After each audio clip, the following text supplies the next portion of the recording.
Welcome into another edition of Inside Carolina's Game Plan Podcast. I'm your host, Tommy Ashley. That's Greg Barnes. That's Jason Staples. We're sponsored by Johnny T-Shirt and JohnnyT-Shirt.com.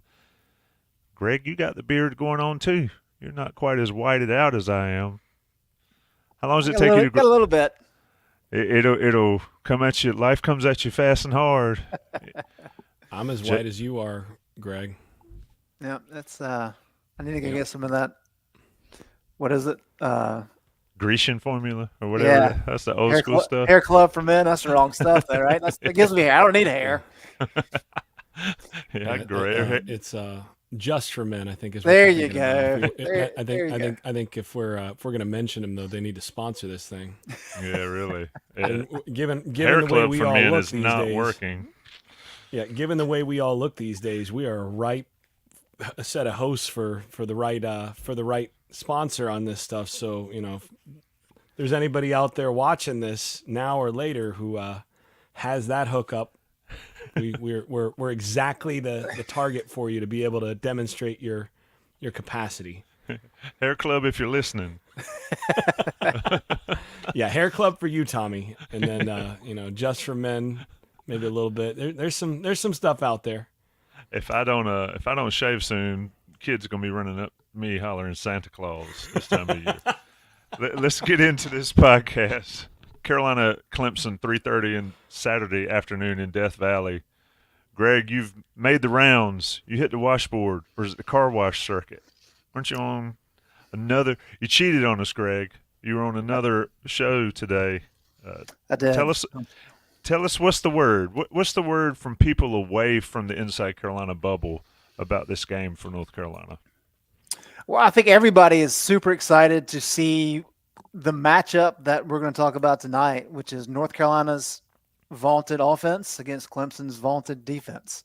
And I had a question earlier in the week about, and we had it last week as well on this show, about how is Clemson's, I guess it was Duke, asking about how's Duke's defense compared to last year.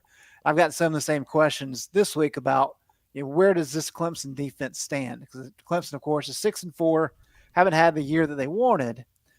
And yeah, it's not the 2017 defense that was the number one defense in the country. They've had a lot of really good defenses. Venables was a fantastic defensive coordinator.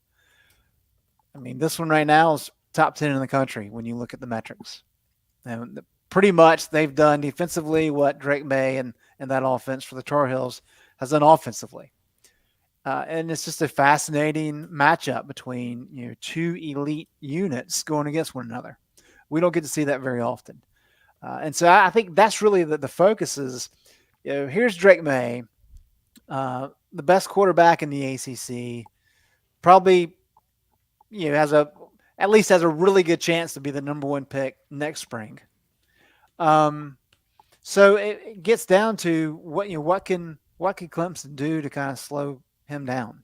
And Drake is just so fun to watch that I think that's going to pull in a lot of eyeballs around the country. As we saw against Georgia Tech, Drake had to be perfect for Carolina to win that game. Nearly was. Then an incredible hit against Taz Walker. Kind of led to a fumble that ended the game, so that he didn't quite do enough to get over the hump. And then he was just the same, maybe a little bit better against Duke in getting the win last Saturday. So he's been phenomenal, and I think he's going to have to be phenomenal again down in Death Valley, because that is a very difficult place to play, and Clemson finally seems to have a little bit of life. Jason, you've said all along that Carolina had a puncher's chance against anybody with the talent they have on offense. Has any of that changed for you? And I find it interesting, 4 weeks ago, people were pretty confident Carolina could cruise into Clemson and do some damage, and it's changed so much over the last couple of weeks. Carolina's defense has done what it's done, and Clemson sort of turned it around. Where do you stand now on this matchup, Jason? Well, the thing is, I think Clemson has sort of found themselves a little bit the last couple weeks, and that's the concerning thing, because I think a month ago, if these two teams had played, with where things were in terms of injury, in terms of just how they were playing overall on both sides of the ball, sort of in the immediate aftermath of Tez Walker coming back and Clemson still sort of adrift a little bit, I think Carolina would probably have been justifiably close to a coin flip or maybe even favored in my mind at that point. But Clemson has sort of found themselves in terms of not turning it over a bunch. I mean, that's the thing, is that this Clemson team, the reason that they've got the losses they have is they've turned the ball over. They've fumbled away a good season. This is a good Clemson team. But they struggled with that aspect of things, and then they've sort of gotten that under control, and they've kind of figured that out a little bit, it seems. And when you do that, then that defense gets real nasty. When you have to drive a long field against this defense, it's as good as almost any in the country. And I think Carolina, instead of finding themselves in a positive sense the last few weeks, it's been, a few things have been exposed a little bit. And I think this Carolina team's gotten a little worn down, honestly.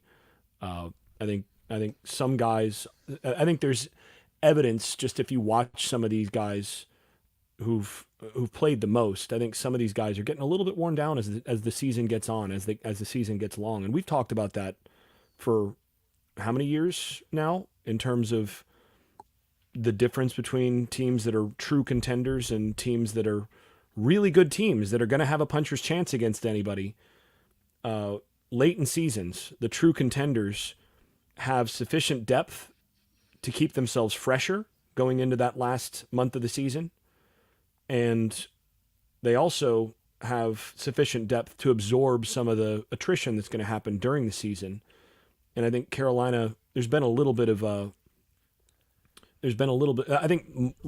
less attrition. I mean, Carolina's been relatively, knock on wood, there's not been a ton of injury issues that they've had this year compared to what some teams have had.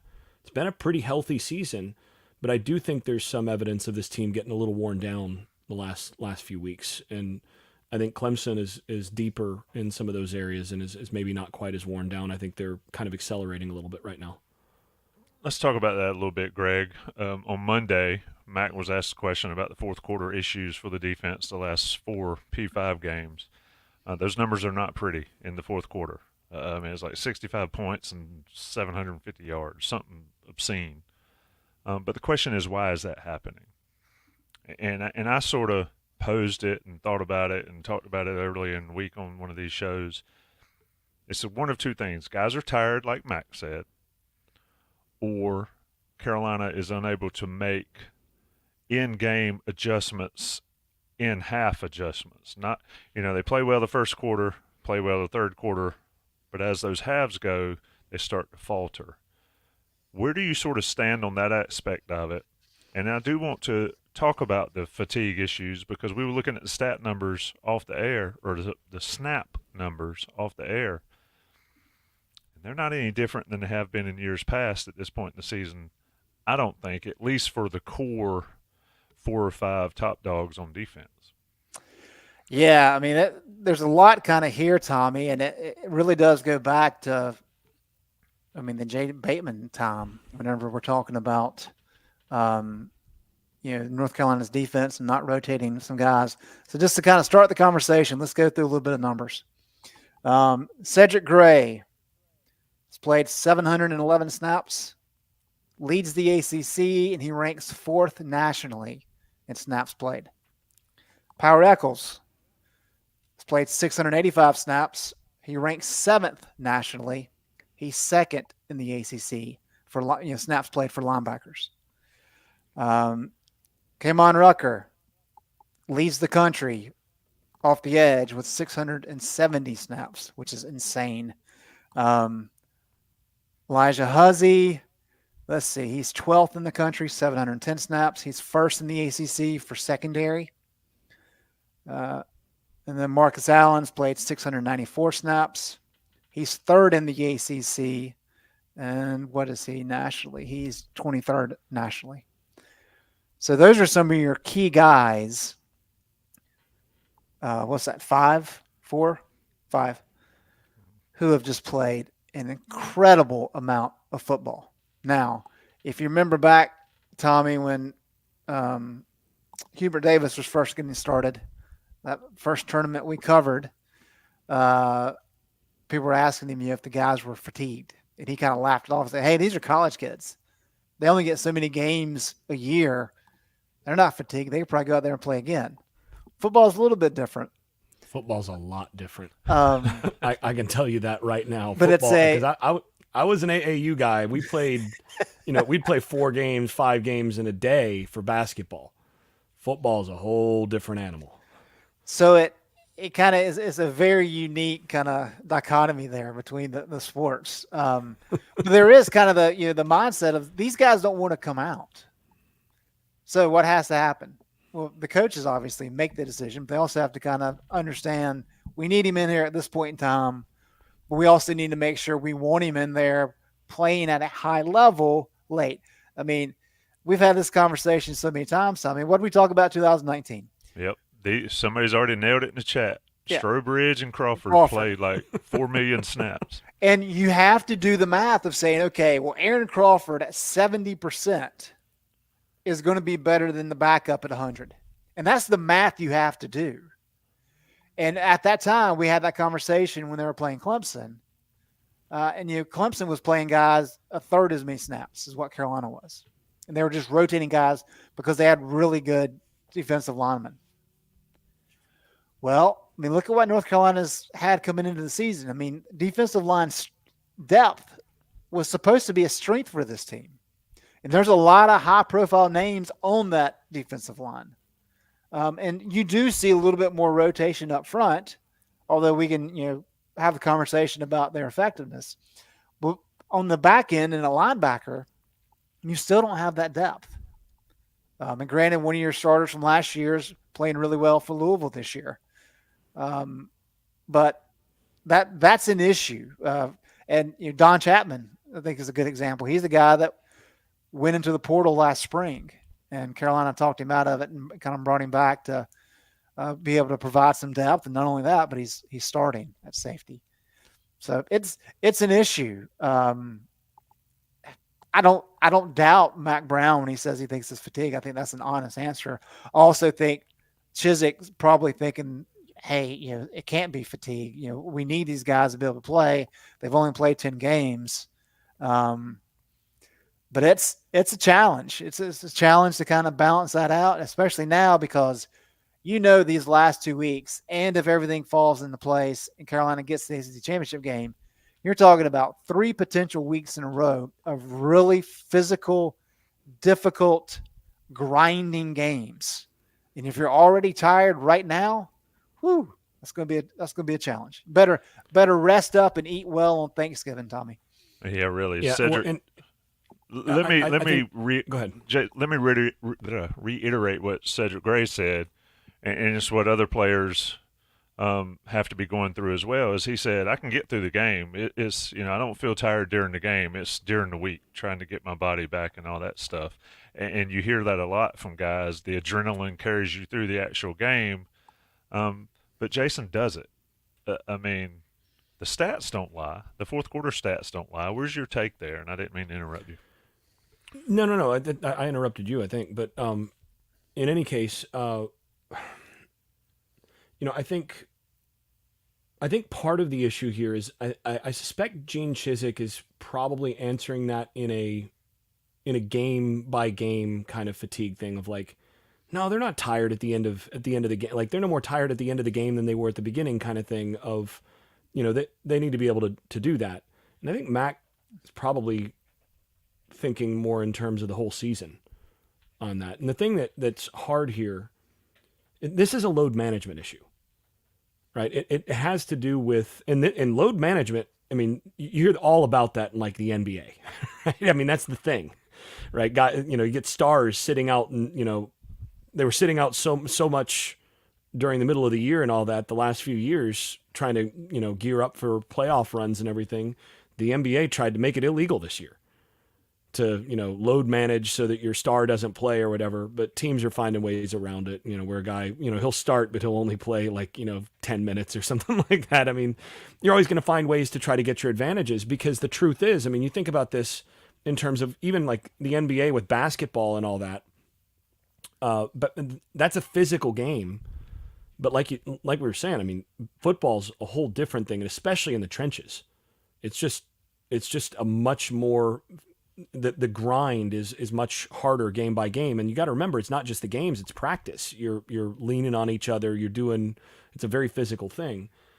And the best programs in the country over the last 10 years. I remember 2013, one of the big stories out of that national championship Florida State team was that they were one of the 2 or 3 first teams to use the GPS technology in practice.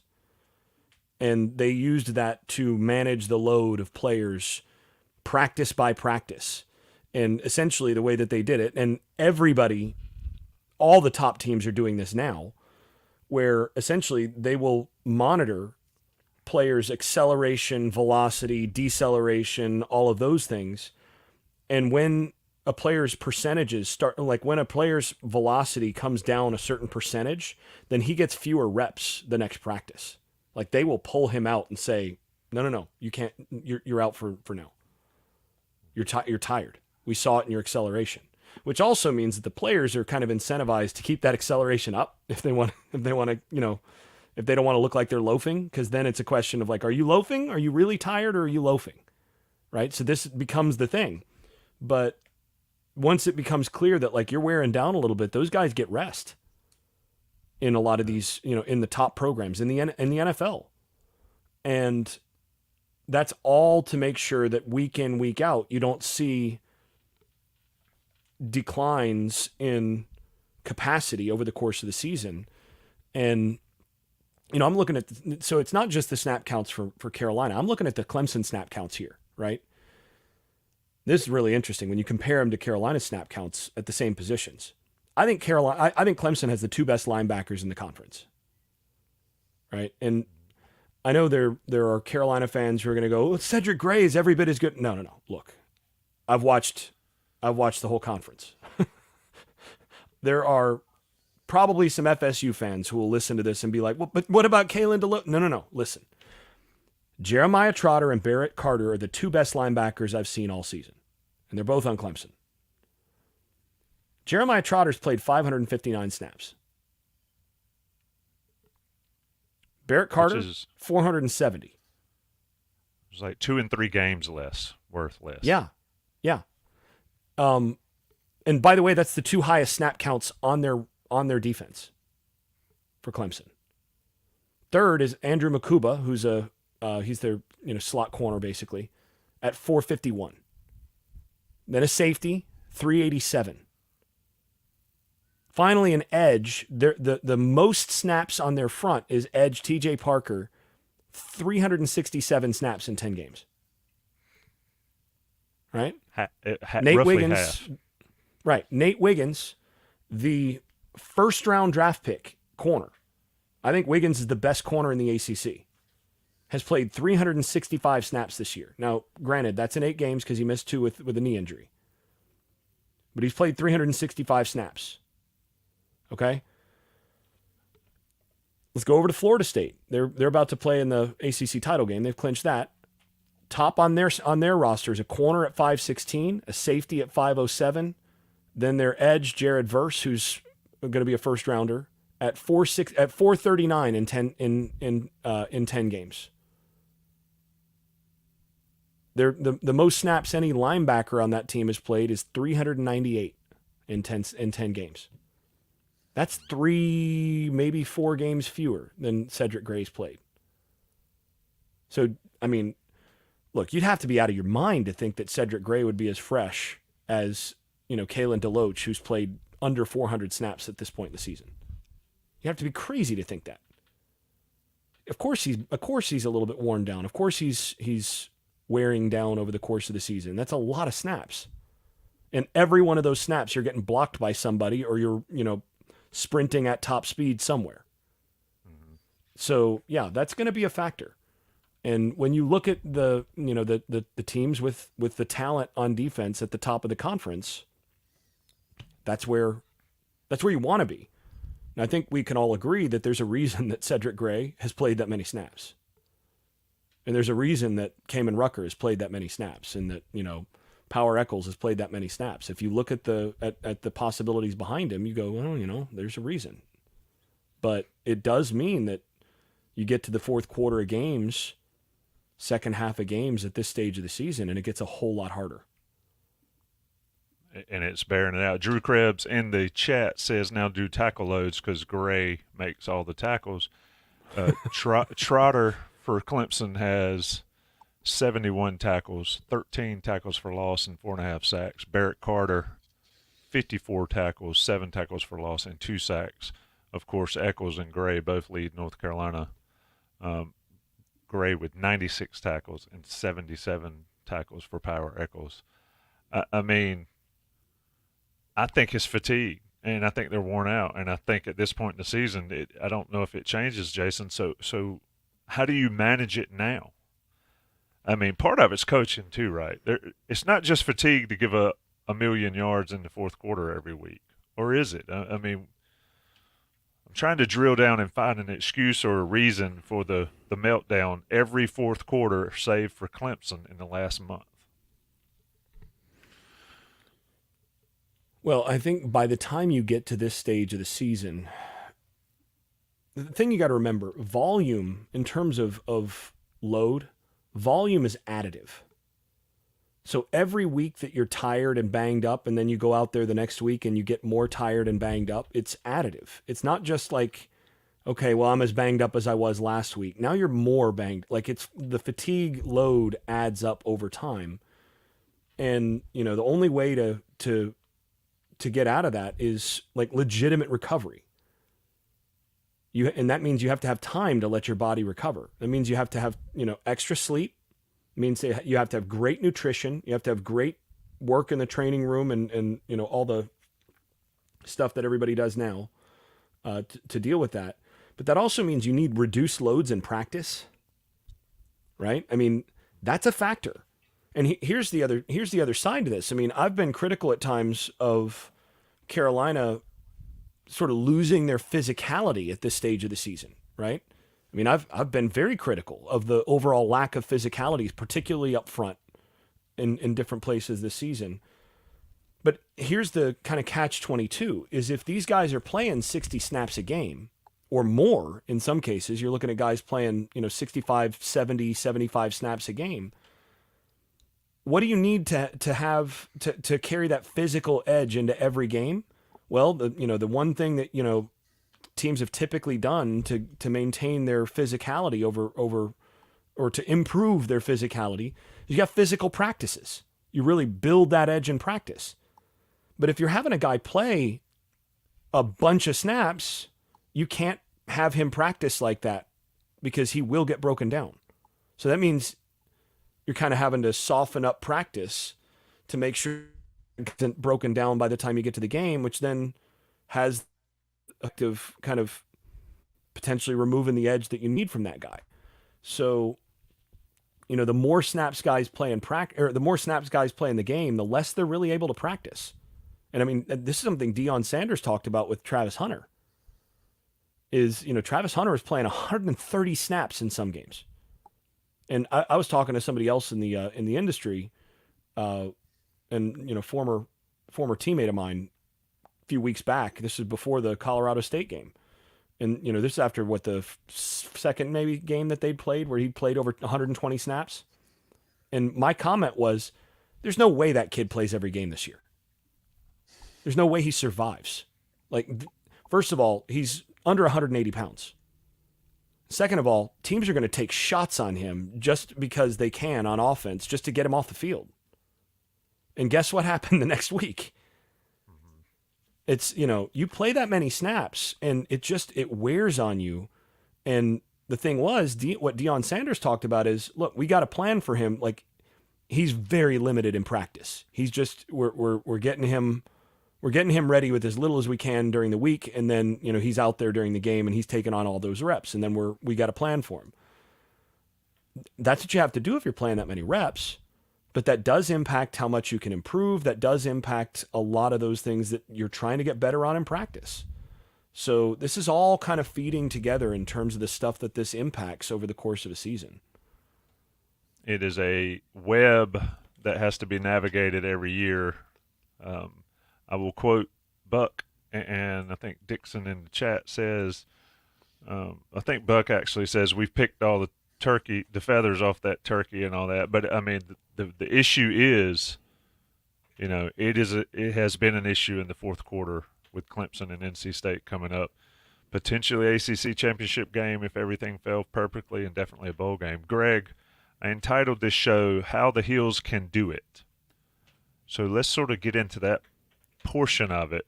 Let me do Johnny T-shirt first. Jason's favorite read. Could you do the read? Could you do the read, Greg, if I ask you to do it? Probably not. Certainly not well. Well, Johnny T-shirt is on East Franklin Street, and they're friends of this Inside Carolina crowd. They're friends of Inside Carolina listeners. You get your 10% off if you're a premium subscriber. But that's only the part benefit you get of being a customer of Johnny T-shirt. They got a great customer service, the great gear, basketball, football, warm weather gear, cold weather gear. It's hoodie season. It is hoodie season. That's part of this read. It is hoodie season, and it is. I've even got my hoodie here. My favorite thing is those little thin hoodies they got. But they also have the crew neck sweaters. If you want to go preppy look with your loafers, you can do that as well from Johnny T-shirts. Shop on Franklin Street or go see them online, and don't forget to tell them you're an Inside Carolina premium subscriber if you in fact are, and drop the code and get that 10%. National guys will pay the bills. It's the game plan. Carolina, Clemson on Saturday. Okay, Greg, it's about 27 minutes after. We're going to turn the tail, and like I started before the commercial, how the Heels can do this in Death Valley. So take it from there. What needs to happen? Sounds like it might be a Drake Maye Day type thing. Well, what did I say last week? I was pretty emphatic in what I said last week, and that the defense needed to show up. How'd that go? Not very well. So, look, Duke is a good football team. Now, yeah, Riley Leonard didn't play. And the crazy thing is, Jason, I liked your video on that 4th and 7 play by Grayson Loftus. Like, sometimes you just have to tip your cap. Carolina almost got to him. He just made an incredible pass. Yes, the wide receiver executed the double move just right and was kind of running free there. But just a heck of a play. But beyond that one play, he did not complete a pass when Carolina got pressure on him. So that's somewhat of a benefit. But if the defense had shown up really any late in the game, then Carolina wins that game probably by double digits. They would have covered. This week is a different animal because while Duke is a fringe top 25 team and probably top 25 team with Raleigh Leonard, Clemson may be 6-4, but they're better than their record. And when you're playing at home and they've had a little bit of a resurgence, Will Shipley's back. Some of the injured guys they've had are working their way back. Carolina's going to have solid play in all three phases. And we have not seen that last month of the season. And so that's a problem. Drake Maye has gotten better and better. We can talk about the Heisman later if you want to. I think he just has too much ground to make up. But he was fantastic against Georgia Tech and Duke. So he's got to do that. He's got to be able to put pressure on Clemson to have to score points. But the defense has to stand up, and they have to be able to limit what Clemson could do running the ball. And that's really the key. If you force Cade Klubnik to beat you, I know what happened in the ACC championship game. That's really the last time he's done that successfully. But if you can force him to beat you, you have a chance. If Phil Maffa and Will Shipley can just run the ball on you and kill clock and limit your possessions, good luck. And then special teams wise, neither of these teams have been really good special teams wise. Noah Burnett, of course, has been fantastic, but it's a total team effort, Tommy, for North Carolina to pull this one off. Jason, as far as the defensive approach, we've sort of seen how Carolina's defense has played. They've stopped teams from running the ball. Is Clemson a better running team? And I know Phil Maffa's a different dude. Shipley, he's had a good year running the ball, but he also can catch it. So how does North Carolina approach that after they have had success, at least earlier in the year, stopping what at the time we considered pretty good running teams? Yeah, so a couple things here. One is I think you have to recognize that Clemson, the big issue with Clemson all year, and this is what we talked about early in the year, the reason that I felt going into the season that North Carolina would have a good shot at beating Clemson this season, is Clemson does not have the dudes outside that they've had in the past. I mean, Bo Collins is a nice receiver. I mean, he's fine. Antonio Brown, who is probably, I'm not sure he's going to play in this game. He's been out with a toe for a little bit. I think he's questionable. Might be doubtful. You got a couple other guys that they've got on that roster who are nice players. I mean, I think they're probably Bo Collins is the main guy, and then Tyler Brown is the guy that stepped in at the slot. Brown, number 6, is the guy that I think is the one most dangerous guy for them that you have to worry about in that respect. But they don't really have, for a long time it was Sammy Watkins, Nuke Hopkins, you had T. Higgins, you had, all that run of just outstanding wide receivers, plus those frustrating slots that you paired with elite quarterback play. And so then you get the running game and all that they bring in. And what are you going to choose to stop? The thing with this Clemson team is they're much more one-dimensional. I mean, Randall and Collins at wide receiver are big bodies, but I don't think either Randall or Collins are better than either of North Carolina's outside wide receivers. I think J.J. Jones would have at least a 50-50 shot of being a starter at Clemson. And it's very clear that the guy on the other side would be starting at Clemson, right? He'd be Clemson's best offensive player. So, Tez would be you put Tez Walker on Clemson, Clemson's probably a one-loss team, if not undefeated right now. The thing that is because they don't have that dude, you can focus on stopping the run. You can try to take away the run. You can leave your corners a little bit more on an island and say, all right, well, your offensive line is, average, maybe a little above average on some of this, but you're going to try to pound us, and we're going to stand in there, and we're going to try to take that away. And you watch the Duke game, you watch the Florida State game, and ultimately that's what those games came down to. You watch the Miami game. The reason Miami beat Clemson is because Miami, on the line of scrimmage, is pretty darn good. And they were able to limit Clemson in the running game, and then Clemson turned it over. That's the key to winning. You know that going in. You know that you're going to have to roll the dice and say, I don't think you've got the playmakers to beat us on the outside consistently.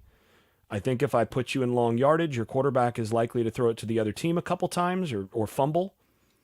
And that's what you're going to count on. To me, that's the ball game. Simple enough on the defensive side. Sounds simple enough. Folks in the chat, I wanted to highlight one. Somebody said Will Shipley for a wheel route touchdown. Calling it now. Well, a couple things. Yeah, right. I mean, that's a couple things here about Klubnik that I think is interesting. One, as I mentioned earlier, if you can get pressure on him, and again, North Carolina fans have been spoiled with Sam Howell and Drake Maye, because when you look at their kept clean versus under pressure numbers, I mean, yeah, obviously they're going to be a little bit better when they're kept clean, but for most people, there's a pretty wide divide. And for Klubnik, there's a pretty wide divide. He certainly has not been great by any stretch. He's got 77.2 grade when kept clean. He does have a 79.6 adjusted completion percentage. And I'll get more into that in a second. But 14 touchdowns, 3 interceptions. He's at 39.9 when he's put under pressure. And he's been put under pressure a third of the time. So you see that as a defensive coordinator, you're like, okay, well, this is the weakness. If we can get pressure on him and we can get him into some obvious passing downs, we can have some success. And one thing I think you can kind of tell where he is as a passer right now is when you look at kind of where he's thrown the ball, about 60% of his passes beyond the line of scrimmage happen in the middle of the field. And Brennan Stool is their tight end that they really like. I think he's got close to 40 catches this season. But they're not attacking the edges really at all. And that kind of speaks to what Jason was just talking about. He's been pretty good over the middle, both short, medium, and some of the deep shots. So that's noteworthy when you're looking at kind of scouting the team. But you have to get them in those short yardage situations, and that's where you kind of get into those third and long is what you want. But that's when you start looking at Phil Maffa. He's really come on since Shipley got hurt. Of course, Shipley's back now. But Maffa's averaging 3.9 yards per carry after contact. It's a big, strong dude. You're going to have to hit him hard to drop him. And more importantly, it's going to have to be a lot of gang tackling. Jason did a good job this week in one of his video breakdowns explaining how, if you look at what Carolina does, a lot of times they kind of get to their gap to where they're supposed to make a play, and they do it pretty well. And then they just kind of stop to make sure that everything's covered, that they don't get maybe too far in the backfield and out of position. Whereas you watch a lot of other teams and they're running downhill trying to smack somebody's head off. If you take that passive approach against Maffa, he will truck you. And Shipley is Shipley's the guy who's not that kind of power back, but he is physical and he's gonna fight for every single yard, and that's why he's had a lot of success. And that's what Clemson's going to do. They're going to try to get 3-4 yards, and it may not be pretty, but if they can get third and short, they're okay with that. And because at that point, Garrett Riley can do some different things, and they've had some success at the quarterback position. And that's really the key, Tommy, is if Clemson's able to run the ball, which a lot of teams have had success lately against Carolina, it's going to be a long day. And that puts a ton of pressure on Drake Maye. They've got to figure out ways to get off the field. They've got to figure out ways to scheme up tackles for loss, maybe an occasional sack, because when you add those things, we'll talk about this on the Clemson side of when we switch sides, you set up success to get off the field. And that's the number one thing. Maybe create a few turnovers, but that's the way you have to do it. It may not be the prettiest thing, but just find ways to get off the field. One thing I wanted to address before kicking it over, and I was going to bring it up, is Klubnik a threat to run? Yes. He's what's interesting though, Jason, is looking at his numbers. He's gained 292 yards, but he has given it back so that he only has 98 yards net. He's been sacked 19 times, I think. He's got 246 non-sack yards. So that's pretty solid, about 3.5 yards per carry. Yeah, and there have been times where I've been really surprised. He's gotten out in the open field and he's outrun a couple guys where I knew how fast that guy was that was chasing him. And it's like, oh wow. Like he actually, he's like maybe a low 4.6, high 4.5 guy. I mean, he can move. But you're not talking about Deshaun Watson out there either. He's one of those guys that tends to run more to get to the sideline than he's a guy that, takes off to gash you upfield. So he'll run away from a rush or he'll, pull a ball on a read option or something like that.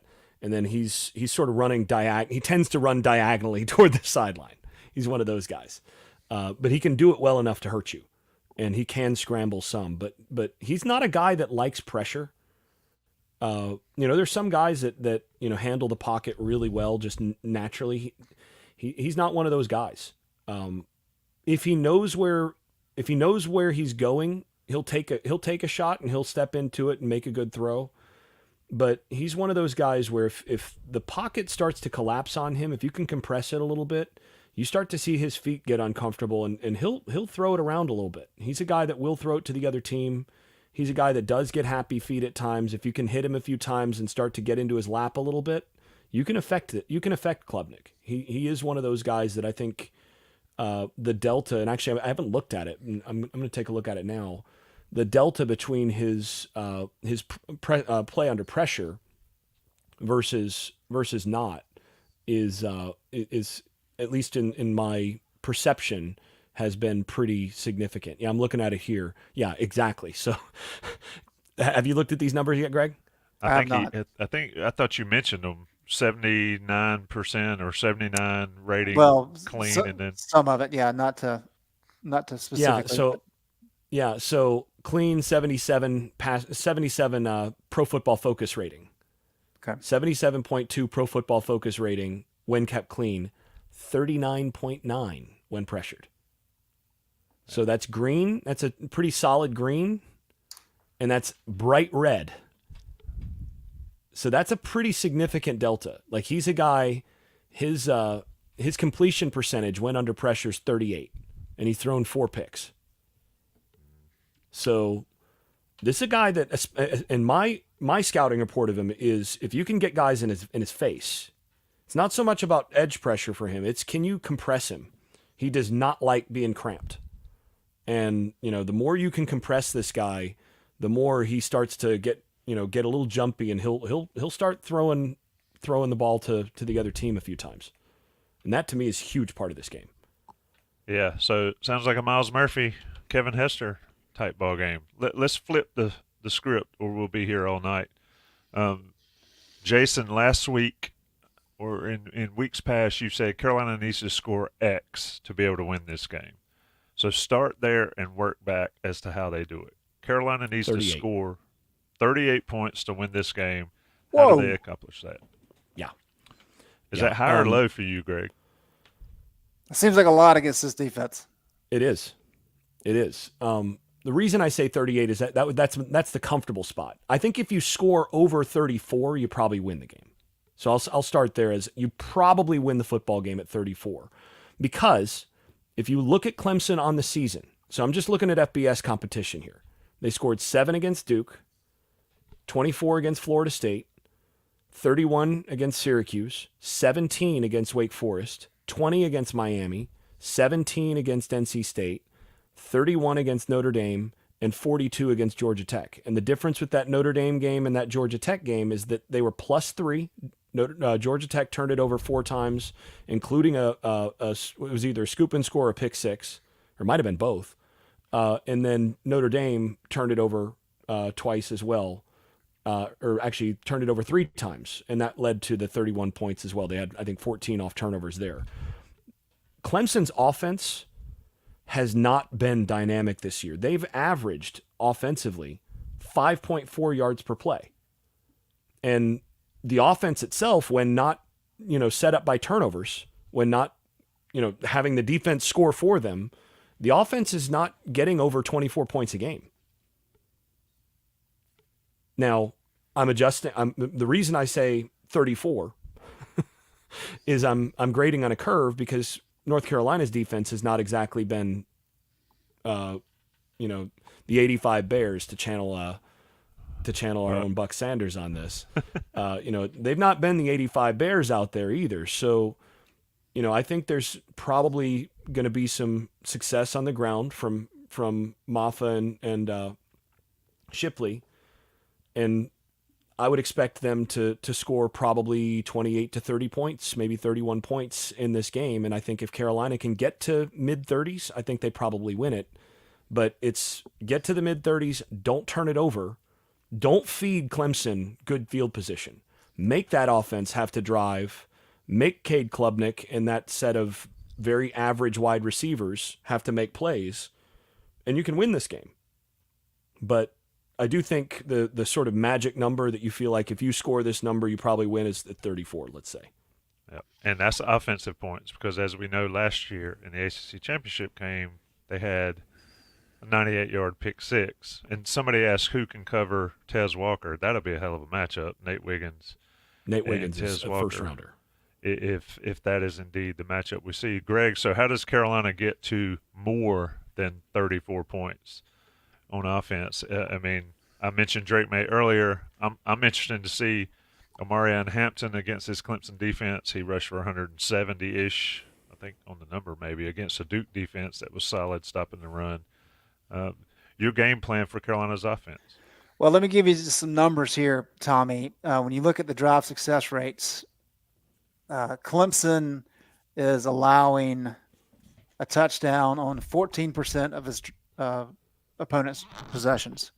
That's good for fifth nationally. And then in value drive rate, which is percentage of opponent drives that gain at least 30 yards,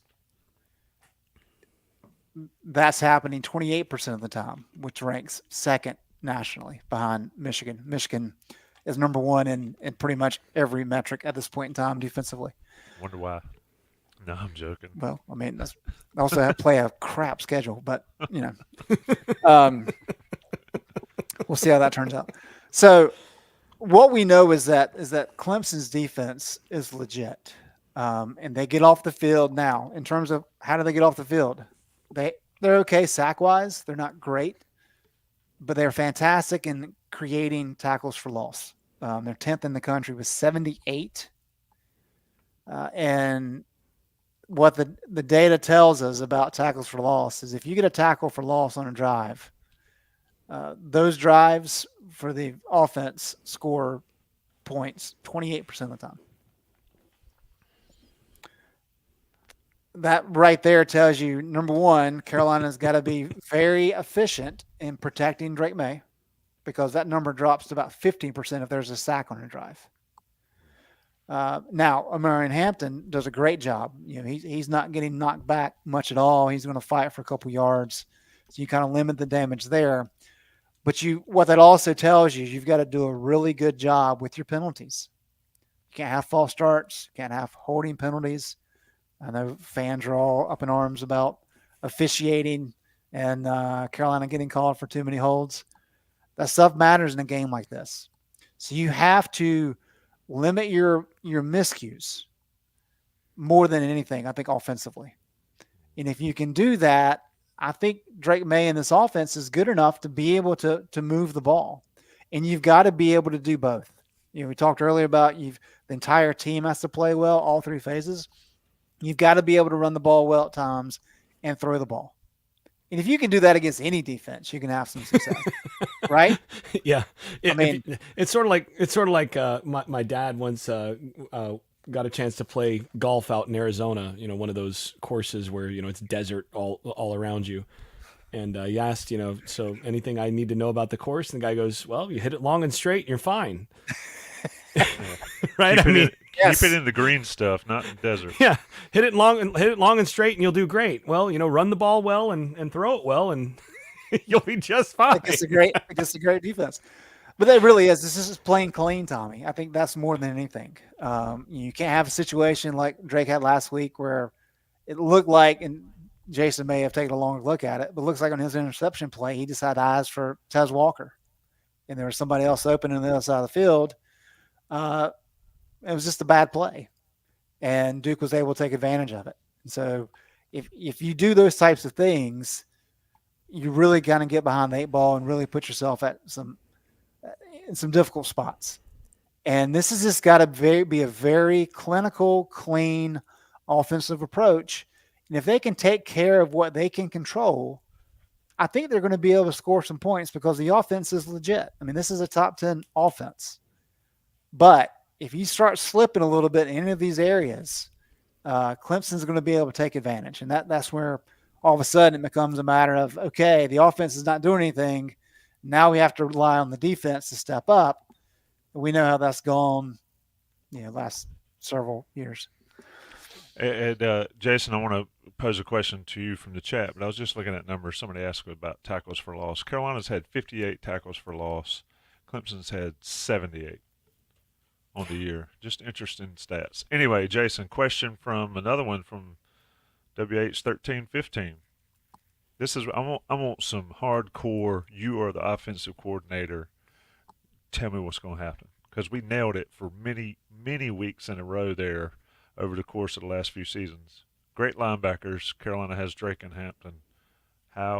Where and how does UNC attack this defense? And they also have Nate Wiggins out there. Yeah, well, and it's not just Nate Wiggins. I think Clemson, at full strength, Clemson's back seven's the best in the country. In the country. In the country. I'm talking both corners, nickel, two safeties, and then both backers. That's the best back seven in the country. Now, I don't think they're going to have the full back seven because, there's some doubt right now about whether you've got Shelton, who is he's been out. You've got a couple guys that I'm not sure who's gonna. They've got a safety who's questionable and a corner who's questionable. That does change things a little bit. But here's the thing that sticks out to me, and I've watched a lot of Clemson this year and broken them down in some depth. The three offenses that they've played that are the most similar to North Carolina in terms of sort of what they're capable of doing on the line of scrimmage and the running game and other things. Now, North Carolina has some downfield passing that none of these three teams have. But the three teams that are most similar to what Carolina likes to do, at least in line of scrimmage running game, that they've played are Duke, Miami, and Notre Dame. Against Duke, they gave up 213 rushing yards for I'm sorry. Let's get this back to rushing. I'm looking at the total yards here. Against Duke, they gave up 40 carries for 213 rushing yards for 5.3 yards per carry. Against Miami, they gave up. Let's see. Actually, I read the wrong one. Against Duke, they gave up 30 carries for 199 yards and 6.63 yards per carry, including a couple big ones. Against Miami, they gave up 38 carries for 211 yards and 5.55 yards per carry, including a couple big ones. And Notre Dame, they gave up 31 carries for 183 yards and 5.9 yards per carry. And Estime was actually well on his way to, close to 200 yards rushing, and then Notre Dame turned it over and Clemson got up big enough and Notre Dame abandoned the run. But if they hadn't abandoned the run in the second half, Notre Dame was in position to rush for well over 200 yards in that game.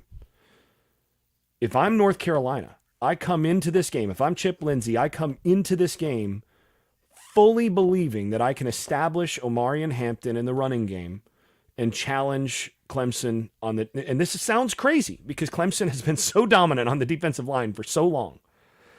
But I'm coming in believing that the one thing that I can do against this defense to establish myself offensively is I think I can run the football on this defense. I think I can come in and do to this defense what I did against Miami. I can come in and do to this defense what I did against Duke, and I can basically attack them the same way and force those linebackers to be primarily run stoppers rather than havoc creators in the passing game. And I think, and the other thing is that you involve Drake Maye some in the running game as well. But to me, this game on the offensive side of the ball, you know what you have in Drake Maye. You know that you might be able to get a couple big plays out of Tez Walker, although that's going to be probably harder this week than any other week all year because of who's on the other side. But what you think can change this game is if you can run the football on this defense, and I think you can win this football game running it and then throwing it off of some of the RPOs and some of the play action that establishes if you can get that rolling. I think they can average 5 yards a carry against this defense because it's not the same Clemson defensive line that it's been in recent years, as demonstrated by the numbers from Duke, Miami, and Notre Dame. The three really good rushing teams that they played all ran for a decent number of yards on them. Yeah, I mean, I don't disagree with you at all. Run it when you want to, throw it when you want to, instead of having to throw it and putting Drake anything left on the And run between Carolina's. the tackles. Yes, and I was going to throw that up. That's Evans in the chat said, Brian Evans says, run power, not wide. Whew, I hate seeing a wide run with a guy like Omarion out there. We hadn't seen it that much. But, Greg, anything left on the offensive side for North Carolina? I think special teams is going to play a huge role in this game as well. We don't talk about it enough, but offensively, what you say? Who's the MVP offensively not wearing number 10? Is it Hampton. Walker or is it Hampton? Hampton. It's Hampton. I mean, if you're able to run the ball, that changes everything, and that opens up those shots down the field. I mean, you talk about Hampton; he hasn't done a ton off the edge, but just looking here, I mean, off the right edge, he's averaging 7.3 yards per carry, and off the left edge, he's averaging 4.8, 44 carries. So I mean, that's effective enough. I mean, Hampton is second in the country in rushing yards. He only trails the leading guy, the kid from Oklahoma State, by like 14 yards. And granted, it's going to be tough for him to keep that with these two defenses coming up. But what an incredible year that kid's had. Here's a stat people would not like to hear. Clemson is 23-3 the last 7 years in the month of November. Oof. So going back to the fatigue conversation. Snap counts. They are strong late in the year. That's called finishing, folks.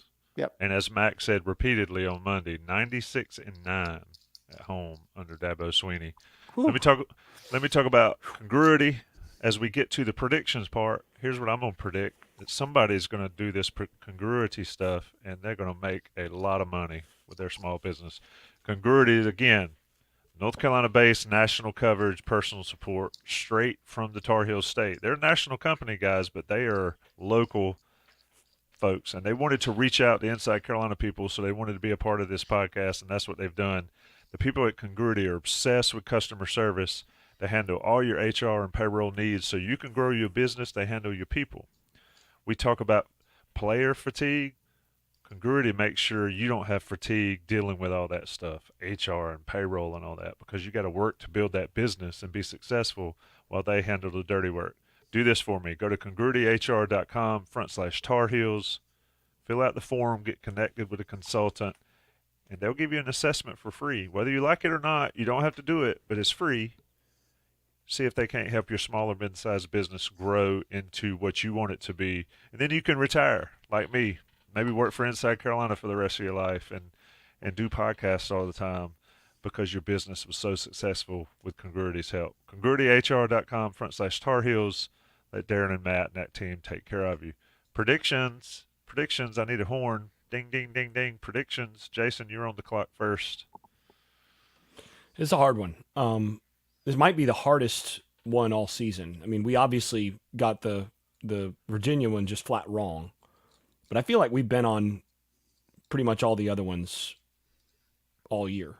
This is one where I think it's a hard game to predict, because I think there are definite places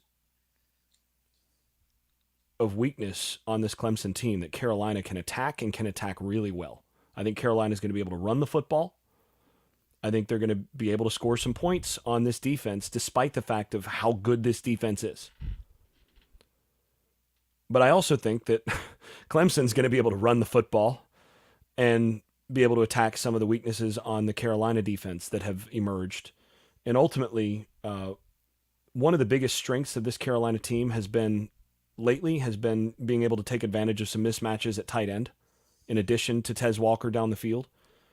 And what I see here as kind of the sort of ace in the hole that Clemson has is Tez Walker's facing the best corner he's going to face all year. He's playing against the one guy who can probably limit him to not get a bunch of big plays. right? He may get one or two. He's a really good player too. He's going to be an early draft pick. But Wiggins is going to be able to kind of get his wins too. And the other thing is that Clemson has the players at safety, nickel, and linebacker to single cover every tight end that they can throw out there, whether it's Nesbitt, whether it's Copenhaver, whoever. You go back and you watch those backers. And now, real interesting question is Barrett Carter is questionable for this game. He didn't play last week.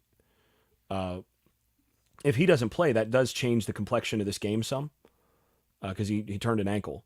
But I think he's going to play, and so I'm projecting this as though he's going to play. And if he's playing, I think they can handle Carolina's tight ends, whoever Carolina throws out there, and they'll be able to single cover those guys better than anybody else has. And so, two of the big things that Carolina's been able to do, I think they're going to be able to limit personnel wise, and I think that's really a big part of the difference here. And I think the other difference is fatigue. I think Clemson is the fresher team at this point in the season, and I think in a game at Clemson at this point in the year, ultimately I think that's the deciding factor. And I'm going to go with Clemson to win, but I think it's going to be really close. I wouldn't be surprised if this was an overtime game. I'm going to go with Clemson winning 31-30. Ooh, you almost went where I'm trying to go. But, Greg, you're up. Yeah, Barrett Carter, Dabo was asked about him today, and his quote was, he's getting better heading into the Carolina game. So, wealth of information there. Thanks, Dabo. Look, I wrote about this earlier today, Tommy, and I really think that this is a situation for North Carolina to really kind of stake their claim to what a special season this still can be. It's really a weird thing. Early in the year, we're like, okay, well, get through September, the first 4 games. We'll have a pretty good idea of what this team's going to be. And then you start, in hindsight, none of those teams are really any good. And that's kind of the point I made in my column today was, when you look at the top 25 teams in F+, which is the combination of FEI and SP+, you look at the top 25 there, Carolina is the only team out of that group who has not played a top 20 team in those rankings. The only one. And it's the only team in the top 35 with 2 losses to teams outside the top 60. Now, that doesn't mean North Carolina is not any good. That means North Carolina has, for the most part, taken care of business. But they have not played any really good teams yet. I mean, Duke's probably the best team that they've played. Riley Leonard was out. Miami's pretty solid. Carolina won the turnover margin 4-0 in that game, which was really the deciding factor. I don't feel like we really know what this team is about. We know the offense is fantastic. We know the defense has had its moments. It's not near as bad as it was last year. We know that injuries on special teams have popped up and posed some problems. There's still some questions about game management. So we kind of know what we've seen in the last couple of years. I don't feel like we have a true identity of what this team really is. And I think that's where some of the frustration with the fan base comes in. Yes, they're 8-2 for the 6th time in 41 years. That's fantastic. That's great. But you're kind of like, well, they had no business losing to Virginia, and they really just kind of tanked away the Georgia Tech game. I mean, what could have been, right? But nobody really gave them a chance going to Clemson to start the year to win one. So, yeah, you lost one against Virginia that you had no business losing. You can show up in Clemson on Saturday and get a win there to get to 9-2. Well, that's a big deal because Clemson is playing better as we've laid out tonight. And then you go into the state game, and we know how that game is, but 2 really gritty, good defensive teams on the schedule upcoming. And if Carolina can find ways to kind of fight and scrap and locate all the little details that is required to win, well, now you're talking about closing the season at 10-2, which is better than pretty much anybody projected. And it's a really good year whether you get to the ACC championship game or not. So I think this is a true opportunity for North Carolina to really come together. And it's one of the last opportunities to come together and put forth an A game. I don't feel like we've really seen that. We've seen it on one side of the ball or the other. But this is that opportunity. This is really an important game for Mack Brown and for this program. We haven't really seen that yet. And because of that, with the way Clemson's playing, I've got Clemson winning this game. I've got them winning 35-27. I agree with a lot of things Jason said. But I certainly think North Carolina can win this game. They just have to put it together, and I've got to see it first before I can trust it. I'm going to add one more thing here, and that's that I think the other reason that this game is so difficult to project is Clemson has been so turnover prone. Yeah. Right? So if North Carolina's +2 in this game, they're going to win the game. If they're +1 in this game, they may win this game. I think they might need to be +1 to win, but if Clemson doesn't turn it over, I think they're the stronger team, top to bottom, and they're the fresher team. But they, on the season, their overall turnover margin is +1, and that's only because they're +4 the last 2 weeks. I mean, they've fumbled a good season away, and you take away their 3 turnover, their +3 against Florida Atlantic, and their negative turnover margin for the season. Well, they're -6 in their 4 losses. Yeah. So that, I think, is a big reason that this game is hard to project. Is, you can't turnovers. There's a certain amount of randomness to it. You can't really project it unless Tyler Van Dyke's playing in the game. In which case you can kind of bet on it. Hi, Louisville. But yeah. So Storm beyond that, interception. yeah, exactly. So, aside from that, you can't really be sure. I mean, they were -2 against Miami and -2 against North Carolina State, and then +1 against Notre Dame and +3 against Georgia Tech, and one close against Notre Dame and blew Georgia Tech out. So, I mean, that I think, as much as any week, that column determines the winner. So I'm going to do something. I'm going to pull stats. I never pull stats. I am not a stat guy. Clemson has 45 penalties called on them all year. They had none against Notre Dame, which is damn near insane, but it's not surprising given the ACC. Carolina's had 66 called against them. Oh, Lord. Don't you love it, Greg? I do. Another stat I want people to pay attention to. Clemson field goals combined, two different kickers. They are 8 for 16 on the year. Noah Burnett's 18 for 19 on the year. I'm going to pick Carolina 38-37, and I'm going to regret not going to Clemson and meeting at the Paul after that happened. I think this is, Greg, everything you talked about. You were going down there. I've backed out. I don't know. I might still go down there. It's a long drive. That's like 6 hours. I may go. It's such a great I atmosphere, may talk though. myself into go. it, You got to go. 100%. But when you look at what Greg talked about, the opportunity for North Carolina, Mack Brown has talked about these type games since 1988. And while he had some successful seasons, the one game that Carolina really won that I thought they had no business winning was that Southern Cal game in 93, where they smacked the heck out of Southern Cal, and Jason Sehorn, pretty boy Jason Sehorn, safety out there for USC, and that's it. Well, this is another one of those type games, I think. I think Carolina gets it done. I think Omarion has a big day. And I think somebody on that defense makes a play. I think Cedric Gray might be the guy that makes that crazy interception, and Carolina actually capitalized. But they cannot turn it over, and they cannot have the stupid penalties that have hindered them the last 4 weeks. So 38-37. I don't know if I'm right or if I'm wrong, but there it is. We'll find out on Saturday. I know, really. At like 7:30 on Saturday, it'll either be it's going to be interesting. But to somebody that was trolling a little bit in the chat, I had Carolina 9-1 at this point in the season in preseason predictions. losing to Pitt, and then losing to Clemson. But I've switched. I'm sticking with 10-2. I'm going Carolina 38-37. Anything left, gentlemen? It's been a long one. Nah, I think we're good. All good. Pulled all the feathers off that turkey. Yeah, fitting times. Stay tuned to Inside Carolina for plenty of coverage of that game, basketball game on Friday night. There will be no post-game podcast Friday night. A lot going on.